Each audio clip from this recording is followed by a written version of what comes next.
Study verse and आज हम लोग करने वाले हैं मेंडल एंड हिज एक्सपेरिमेंट्स। पिछली वीडियोस में हमने जेनेटिक्स से रिलेटेड जितने भी टर्म्स थे उन सबको देख लिया है। अब हम लोग आगे बढ़ेंगे मेंडल और उन्होंने जो एक्सपेरिमेंट परफॉर्म किए थे उनके बारे में हम लोग इस वीडियो में जानेंगे। तो सबसे पहले हम लोग देखते हैं कि मेंडल का पूरा नाम क्या है। मेंडल का पूरा नाम है Gregor Johan Mendel. Gregor Johan Mendel ने कुछ एक्सपेरिमेंट्स परफॉर्म किए थे। एक्सपेरिमेंट्स किसमें परफॉर्म किए थे? On garden P. उन्होंने कुछ एक्सपेरिमेंट परफॉर्म किए थे on garden P. Garden pea का साइंटिफिक नेम होता है पाइसम सेटाइवम। पाइसम सेटाइवम, जिसमें पाइसम जो वर्ड है वो जीनस को रिप्रेजेंट करता है और जो सेटाइवम जो है वो स्पीशीज को रिप्रेजेंट करता है।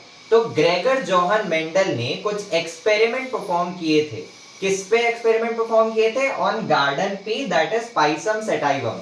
पाइसम सेटाइवम याद रखना है उसको बहुत अच्छे से कि उसका मतलब है गार्डन पी, क्योंकि क्वेश्चन में जो जनरली गार्डन पी लिख के नहीं देता है, पाइसम सेटाइवम लिख के देता है। तो कंफ्यूज मत हो जाना कि मेंडल ने तो गार्डन पी में परफॉर्म किया था, ये हम लोग को पाइसम सेटाइवम क्यों लिख के दे रहा है। तो ये हमेशा याद रखना कि गार्डन पी का साइंटिफिक नेम ही पाइसम सेटाइवम है।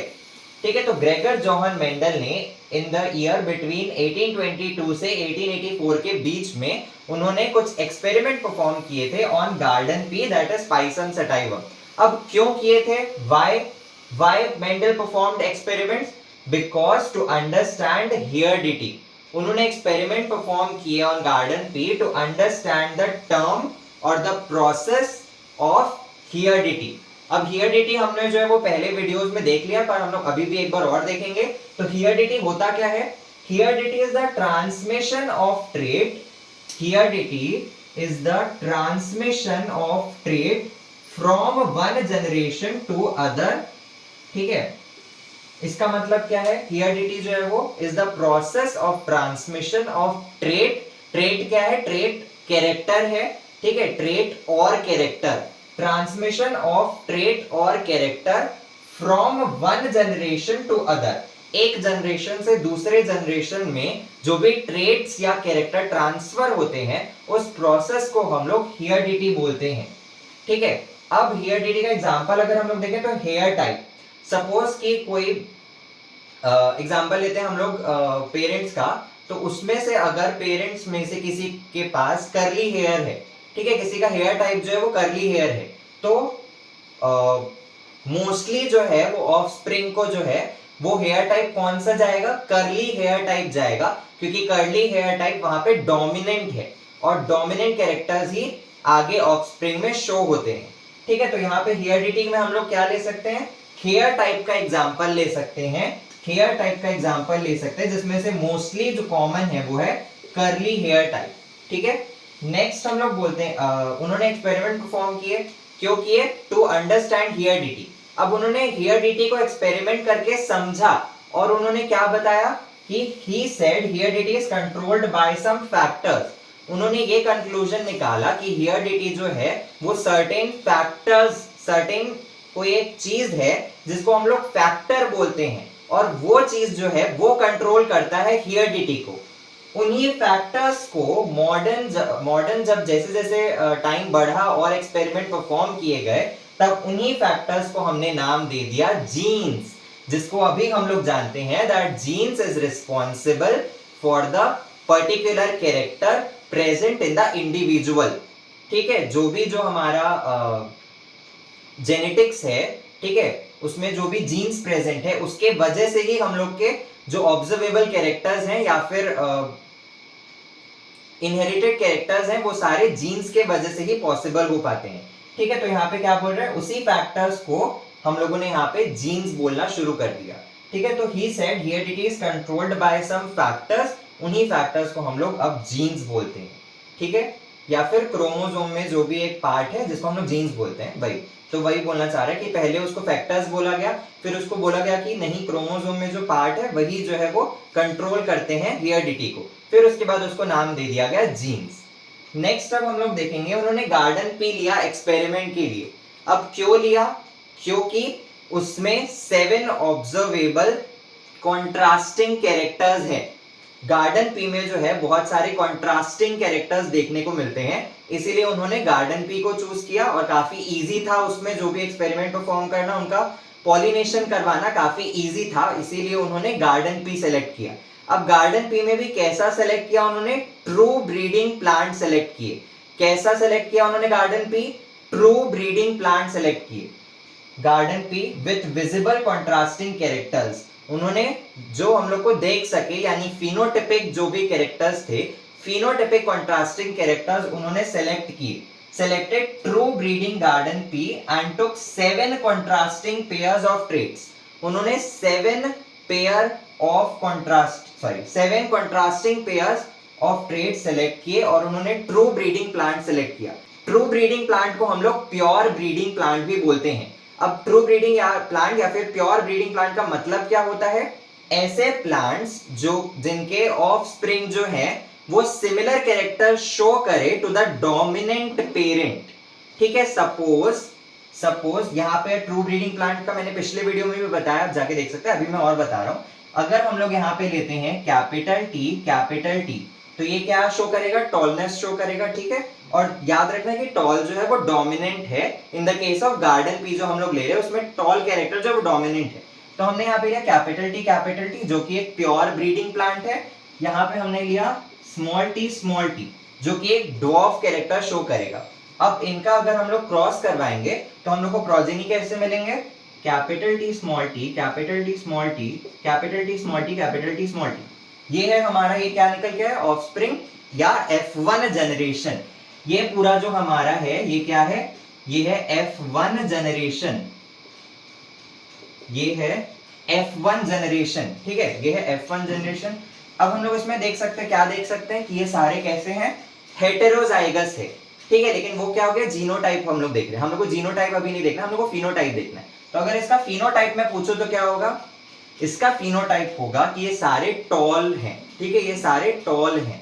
ठीक है, ये सारे टॉल हैं। तो ये क्या हो रहा है, ये सिमिलर कैरेक्टर शो कर रहे हैं टू द पेरेंट जो कि हमने लिया था कैपिटल टी, और क्योंकि ये डोमिनेंट है तो ये जो है हम लोग इसको ट्रू ब्रीडिंग प्लांट बोलेंगे।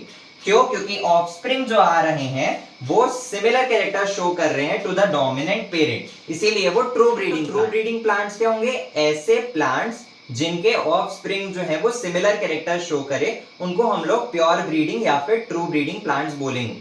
तो उन्होंने ट्रू ब्रीडिंग प्लांट सेलेक्ट किया और उसमें से उन्होंने 7 कॉन्ट्रास्टिंग पेयर ऑफ ट्रेट्स को स्टडी किया। अब वो कौन कौन से हैं, यहाँ पे हम लोगों ने देख लिया, ये ट्रेट्स मैंने लिख दिए हैं जो भी उस पी में प्रेजेंट है, और उसके डोमिनेंट और रेसेसिव जो भी हमारे कैरेक्टर्स हैं उसको मैंने यहाँ पे लिख दिया।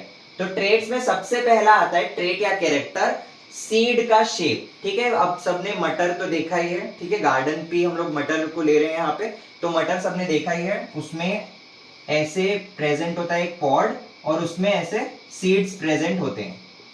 ठीक है, तो इसको हम लोग क्या बोलते हैं, सीड पॉड। ठीक है, इसको हम लोग पॉड बोलते हैं। ये जो पूरा ऐसे छिलका होता है हमारा उसको हम लोग पॉड बोलते हैं, और उसके अंदर जो ये प्रेजेंट होता है उसको हम लोग सीड बोलते हैं। ठीक है, तो सबसे पहले हम लोग सीड का शेप देखेंगे।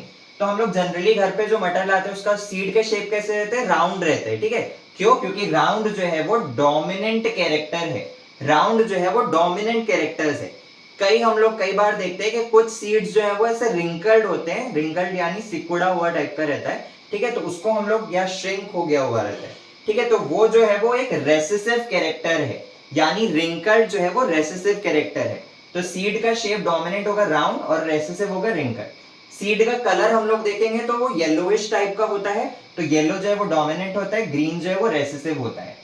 ये सारे कैरेक्टर्स जो 7 कैरेक्टर्स इसको अच्छे से याद रखना है क्योंकि ये आता है एमसीक्यू वगैरह में आ सकता है। ठीक है, नेक्स्ट थर्ड कैरेक्टर देखे, फ्लावर का कलर। अब उसके फ्लावर का कलर हमने जनरली ऐसे देखा नहीं है प्लांट पर, अगर हम लोग देखेंगे तो पर्पल कलर जो है वो, पर्पल कलर का फ्लावर जो है वो डोमिनेंट होता है, व्हाइट कलर का फ्लावर जो है वो रेसेसिव होता है।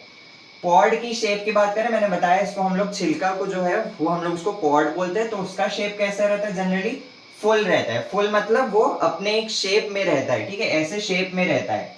कई बार क्या होता है, कंस्ट्रिक्टेड रहता है। कंस्ट्रिक्टेड मतलब फिर से वही सिकुड़ा हुआ टाइप का रहता है, थोड़ा डिस्ट्रक्चर्ड रहेगा, ऐसा ऐसा छोटा सा हो जाएगा या डिस्ट्रक्चर्ड रहेगा। तो वो जो है वो कंस्ट्रिक्टेड होता है, उसका मतलब वो रेसेसिव है।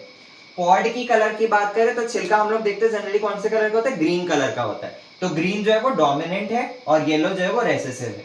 फ्लावर की पोजीशन की बात करें, ठीक है, फ्लावर का पोजीशन तो अगर एक्सियल है तो डोमिनेंट है। एक्सियल कैसे होता है, सपोज कि ये एक प्लांट का स्टेम है, ठीक है, अब इसमें फ्लावर अगर यहां पे ऐसे निकल रहे हैं, ये ऐसे, तो ये जो है इसका मतलब होता है एक्सियल पोजीशन, ठीक है, ये होता है एक्सियल पोजीशन।